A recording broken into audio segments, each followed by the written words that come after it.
Moving on, let's get into Saturday night's main event, 40. I'm finding this off Wikipedia, so forgive me that it's 40. Now, Saturday night's main event obviously was a lot different back in your day, Sonny, with just the Bobby Ventura on TV and stuff like Governor that. Ventura. Yeah. Yes. But what do you think about Goldberg returning to the ring, potentially in his this is his last match? Lewis is a hater. Brian is a hater of Bill Goldberg. I know you saw Monday Night Raw with the pop that Bill Goldberg got. So I'm just going to leave that there. But what do you think about Goldberg's last match and him returning to the ring and getting this moment in WWE? I wonder.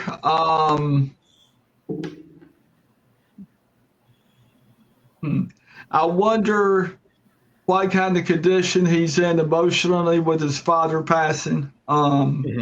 That's just come up now. I wonder if they're going to go through with the match or postpone it for another night. That would be my suggestion. And I think if anyone could upset the ring general, I think he can.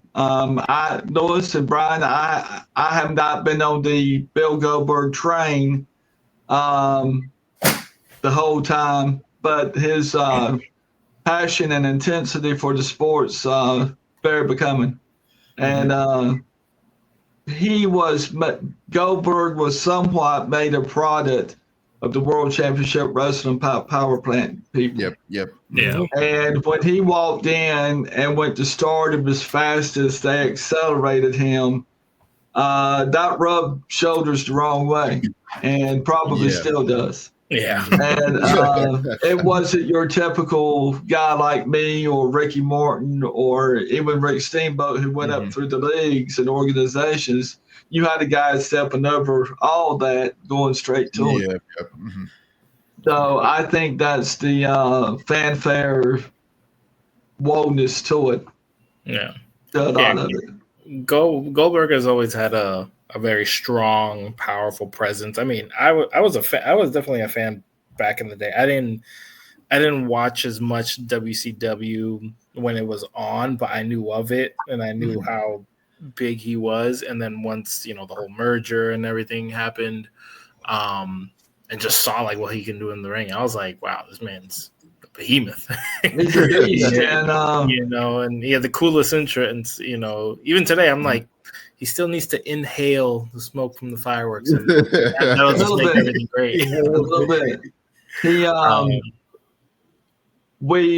There's an ugly term that they used back in the 70s, and I'm not calling Goldberg this in any way, but the term was a paper champion, and I think that's how fans, when it first came into being, saw it. But Bill Goldberg is an accomplished martial artist away from the ring. Yeah. And from all accounts, he's a super nice guy. And I always watch what I say, because if you guys have me out on interviews, I don't want to be. I don't want this to come back to bite me, and they say, "Well, I saw." Yeah.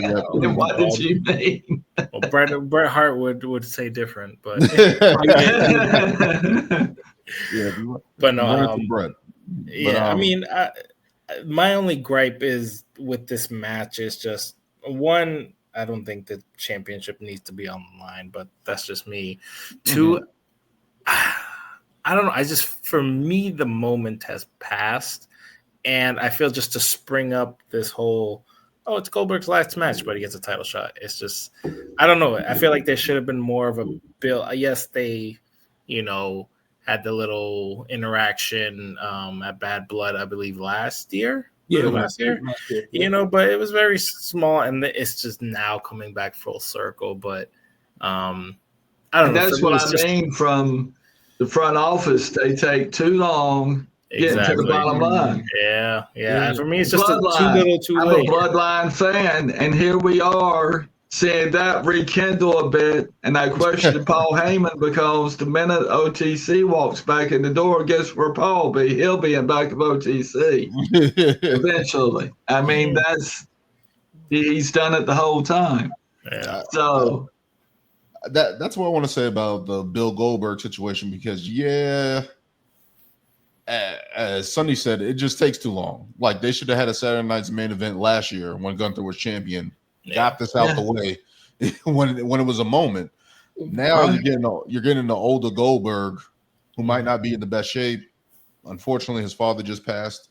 All this stuff is happening, and it's like, I just hope it goes right. Whatever they do, I just hope it goes right. I hope he's healthy. I hope he gets through the match, whatever it is, whatever the match is. Yeah. I just hope he gets through it healthy. I admire his tenacity. He's held on. He said he has said, I'm a serious player, and I have been with enough of these guys away from the business to see how they really are, and maybe one day he'll come out and say he didn't expect all the attention he got coming from the plant, but we've not heard his story yet. So until we do, I don't want to judge him.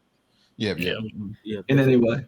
So definitely. Well, Goldberg, he has this place in history. I think like one of the critiques with Goldberg amongst a lot of fans is that, like, a lot of people feel that, like, he didn't really love the business. Like, he feel like he was a guy that played football. Football was his true passion. He played football, loved football.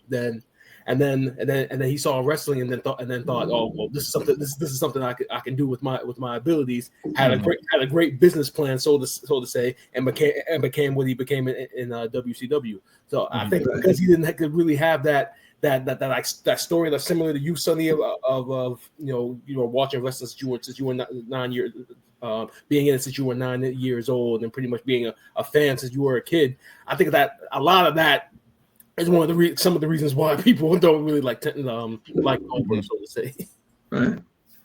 Yeah. And he may have just found himself in that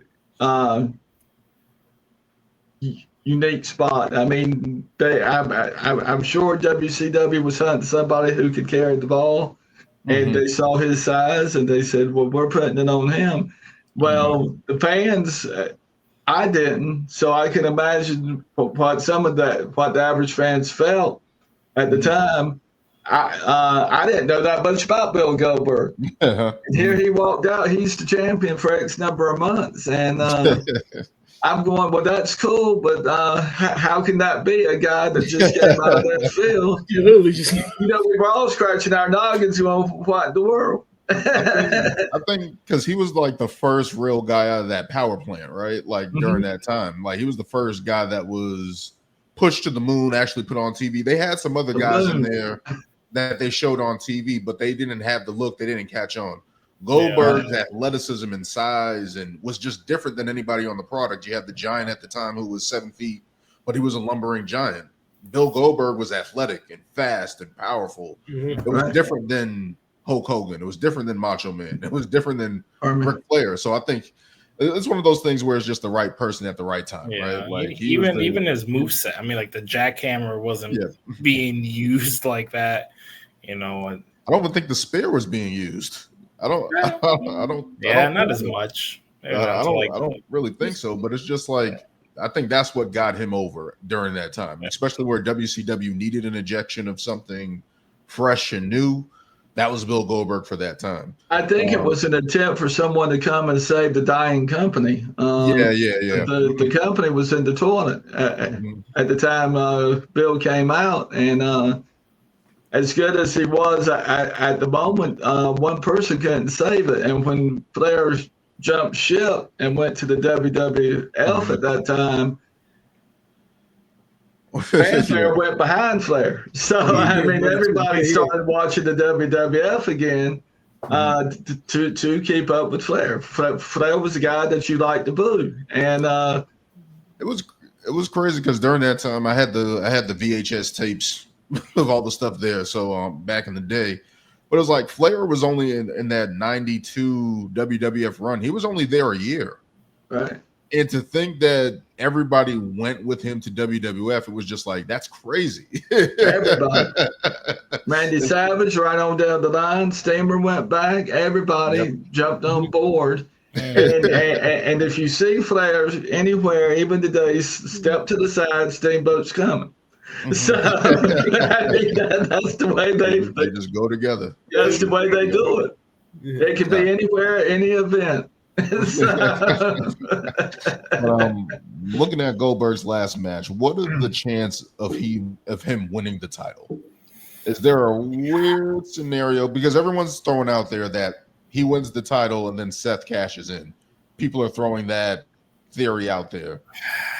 And I'm just like, if Goldberg gets lucky enough to win the title, not being rude or anything, I don't think Seth will be a problem even if he cashes in. Because Goldberg still has the momentum that he had in WCW behind him. The question is, can he get by and be in front of Seth? And I think it would be a unique turn of events. And I think the psychologicalness to that would irritate Seth to the point that maybe he would lose his focus like he has it right now. That here's a brand new guy, I don't know anything about him. And here we are, and I've wasted my time. He'd probably say, but anyway. The only thing I don't like about the idea about Seth cashing in is just that I feel as though that then you won't get like the exclamation point on Goldberg's career. I feel as though if he were to cash in, that kind of gives Goldberg a reason to say okay, I'm not done yet. There's unfinished. It's unfinished. So what you're saying is that you don't want to see Goldberg at SummerSlam? Not necessarily. I just feel as though this is going to be his last match. I just don't feel as though that to cement his career. I don't think he should go out on a Money in the Bank cash in. Now we all know the tradition is to when you're leaving that you have to put the younger guy over, so to say. You lose on your way out. Lose on your way out. I just feel as though he wins, come out on top. That's great. But then to lose for on a cash in, that's how his career ends. A Money in the Bank cash in. I know that kind of does fall in the line of kind of losing on your way out, but but Money in the Bank has only been around what? I know it's been around 20 years since 2005. But we're talking about the entire history of wrestling. I just feel as though for Goldberg just having that defeat against Gunther would just be enough. Get the defeat, get the standing ovation after. He's in Atlanta. The fans love him. So I just feel as though that would be a better way to end his career than on a Money in the Bank cash. Yeah. See, and this is why for me it's like the title should not have been put on the line because if he wins, I feel like that just knocks Gunther down so much. I mean, he probably could take the loss, but it's like at this point, I don't know. It's like you have such a top star, and now you're having him lose the title again so quickly, and I don't know. For me, it's just a bad look on Gunther if he loses the title. But again, like Brian just said, I think if Goldberg wins to then just be cashed in, it's like, is he really even getting that moment? It's like overshadowed. Yeah. And my problem with the whole Gunther promotion from the front office at this point is why are they not letting him have the champion's airtime that the champion should have? It's like they just bring him out to do the match. He's got to bully his way to get the microphone. And the fans say, why is he doing that? Because they're not giving him the time to say what he wants to say. Yeah. And it's just odd to me that they don't, that some of the guys seep through the cracks or through their fingers and get missed opportunity. R-Truth. Triple H said, did you enjoy the show this week? I think when they released R-Truth and he got another offer from another ding company, that set WWE on their ear, and they said, well, we got to go back to R-Truth now and do better. And, the guys have that now. In my day, they didn't. So when I stepped back, it really was a shock to Ricky. But anyway, it is crazy to see, and I think I was telling myself this. I was like, it's crazy how little TV time Gunther gets as world champion compared to the opening segments with Seth, the longer matches with other people, and it's just like he's only really wrestling on PLEs now. Which I mean, I get if you're the champ, but it's just he gets very limited spots on Raw, or is it? I feel like isn't highlighted as much. He's almost not even week to week sometimes. So, This has been going on. This has been going on since Netflix. The Netflix debut. Mm-hmm. Right now, in my opinion, Gunther's a better heel than John Cena. I think. Yes. Walks out there, he doesn't have to do all that talking. We have talked about that on this show about John Cena's heel turn. But Gunther, I don't get it either because he's good on the mic. He gets his point across. He's a monster in the ring. He's a monster on the promos. I don't understand why they aren't utilizing the champion, the person who's holding the belt for the show. The Judgment Day get more screen time. I'll say this about John Cena, though. I think John Cena could flip back before he retires. I'm watching some of the angles, and I'm going, he hadn't made his mind up yet. How he wants to go out. You definitely saw that in the in his last title match against CM Punk at Night of Champions. They definitely alluded to that. But the fans have definitely put their foot down and said like, okay, John Cena is going to be gone and away by the end of the year. So we want to appreciate this now. Me. I'll stand by that. I'm just ready for. I just want him to be a heel, get it over with, lose on his way out. No, but over as I said, he can't end as a heel. I put it out there that I wouldn't mind John Cena holding the title until WrestleMania. I did put that out there. I would not mind seeing that, but we'll see how it goes. Let's get into the other match there on Saturday night's main event. We got LA Knight taking on Seth Rollins. Are they calling this Seth Rollins group the Empire? They hinted at it with the Empire Strikes Back reference. I mean, but we got LA Knight. They cost LA Knight in the King of the Ring tournament, and he's been kind of just battling this group, unnamed group. They're calling Paul Heyman the Oracle now, which I think is interesting. Paul Heyman just getting better and better every time he's on TV. He's just he's speaking Spanish now to Penta. I'm trying to bring Penta over, I think, and I don't think Penta feels that. But we got that whole situation going on with LA Knight and Seth Rollins. What do you guys think about this one? LA Knight has over with the crowd as before. I don't think he's lost a step in momentum from that perspective. Booking, I can say that it's been off and on, but at least he's in the main event spot with Seth Rollins. So what do you guys think about this matchup on Saturday night's main event? I'm happy that LA Knight's finally getting to be in the main event spot. Yes, it's a Saturday night main event, but I mean, hey, we'll take it. I just don't think Seth's gonna lose right now, especially with that group. So I don't know what he has next after this. So I think that's my only gripe about it. But I mean, hey, highlight him as much as you can, and hopefully he gets a chase soon. I think he definitely needs it. I also agree, Lewis. I'm very interested in the character direction of LA Knight right now. He's essentially been hunting Seth Rollins and these guys for the last couple of weeks, turning up randomly, doing random attacks, going to the crowd. And when you're that over and your character is moving in that direction, I mean, it's only positivity because, like you said, Daniel, he's more over than Rover right now. I mean, we all want to see LA Knight on that next level.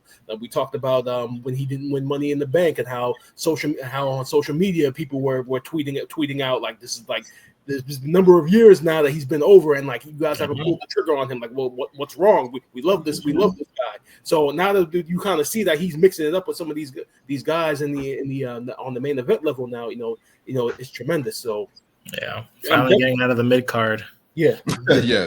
Hopefully this is the start of that.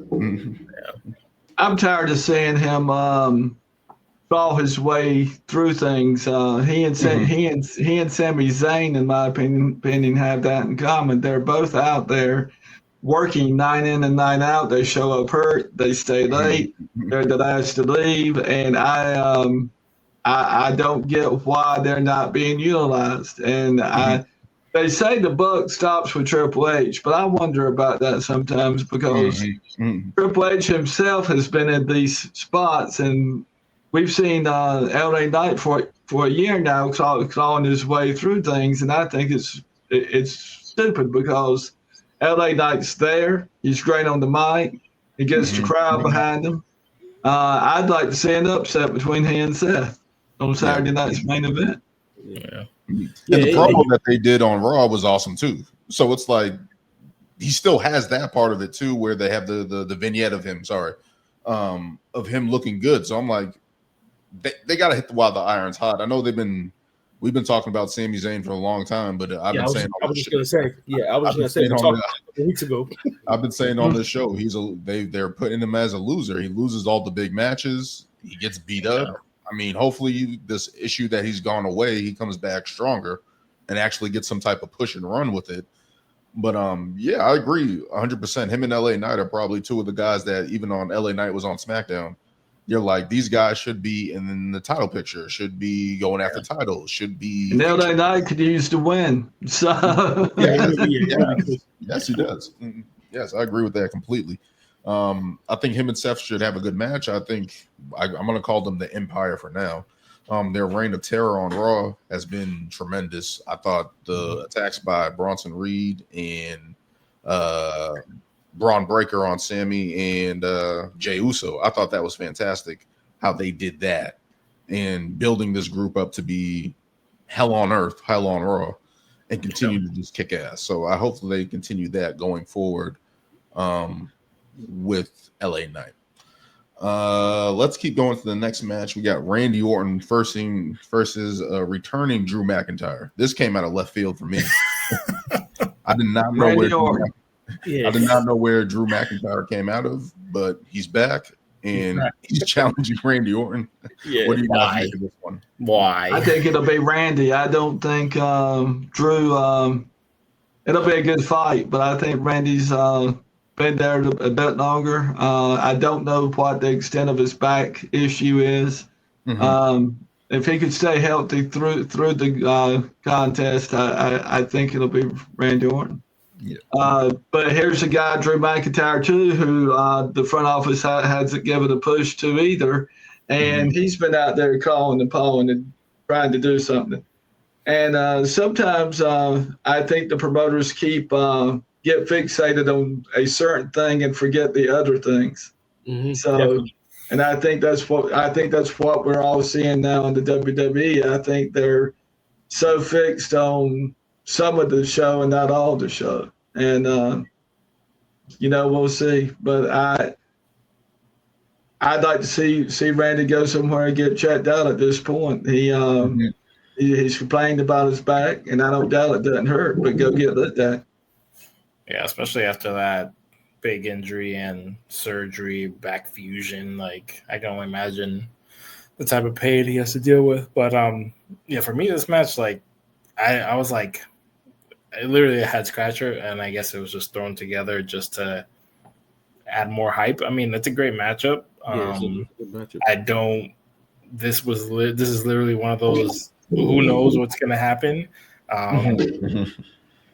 I think Randy could use the win, especially after that loss to Cody in Saudi Arabia. Yeah. Maybe we get maybe it's even a no contest, and he just gets himself DQ'd and beats the crap out of Drew. And we just get a full-blown heel Randy again. I think I'd like to see that. But at the same time, Drew probably could use a big win right now. He's been away, so this one's up in the air for me. I'll probably go Randy for now because I want to see heel Randy.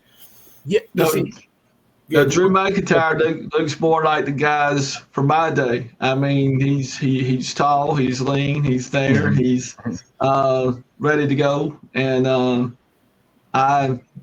it just boggles my mind that they're not giving tomorrow's superstars better shots now. Yeah, it's weird because they always push them and then they stop it.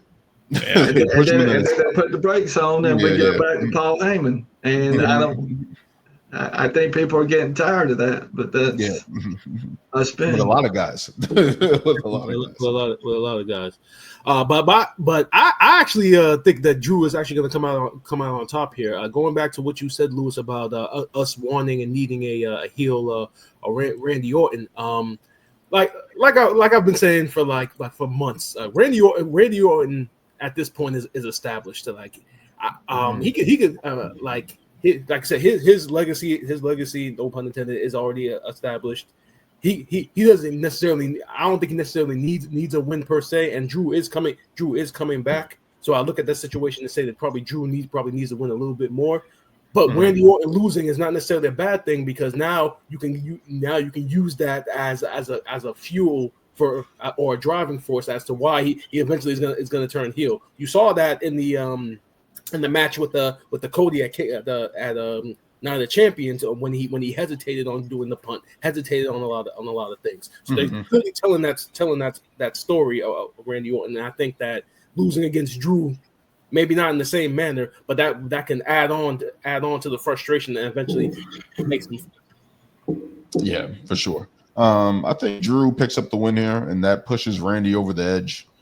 Because Drew has been psychological, even with the Punk feud that he had. He's always found a way to get underneath somebody's skin. Always push somebody to the edge. And if there's anybody that gets pushed to the edge a lot, just off anything, is Randy Orton. He's shown that throughout his whole career, that it only takes a little bit to piss him off and go over the edge. So very interested to see where this goes, because Drew was just in a feud with Damian Priest. Yeah, we don't even know what's happening with that anymore, if that's even going on anymore. But to see these two guys, it's a good matchup. Yeah, pretty much. Yeah, man, ended that Mania with that street fight. Yeah. But these two guys, these two guys going at it, both the same size, matchup, like prototypical guys that you think were the prototypes when they came in. I think it's going to be a good matchup. That's it for Saturday night's main event. Let's move on to WWE.